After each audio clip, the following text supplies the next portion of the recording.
Podobno je v kovinarstvu in lesarstvu, pravi Franci Bukovec iz Obrtne zbornice Slovenije, ki na lastni koži občuti težave s pomanjkanjem kadrov. Kot direktor družinskega podjetja namreč pravi, da že leta štipendirajo, a ne dobijo dovolj dijakov. Tudi učence iz šol imamo. Letos prvič je bil interes vseh učencev, ki so pri nas opravili šolsko prakso, 3 učencev v letniku, da se pri nas zaposlijo. Doslej so ti učenci veselo bili doma v Mama hotelu. A teh dijakov je premalo, zato na naših gradbiščih že delajo Moldavci, poudarja. Po njegovem bi morali sistemsko omejiti vpis v poklice, za katere je vnaprej znano, da bo kadra na trgu preveč. In hkrati spodbuditi vpis v poklice, ki jih primanjkuje. Med temi so strugar, lesar, reskalec in orodjar, ki jih podjetja potrebujejo, a za mlade niso privlačni.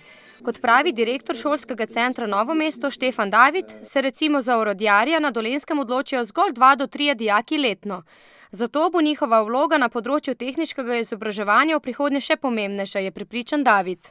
In mislim, da bomo to funkcijo poskušali v čim boljši meri opraviti skupaj seveda z našimi inštitucijami, s področja šolstva, v sodelovanju s podjetji in z našo lokalno skupnostjo, s katerim pa moram poudariti, da izredno dobro sodelujemo.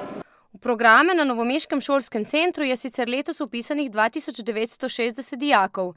David pričakuje, da bodo to številko, čeprav pada, obdržali.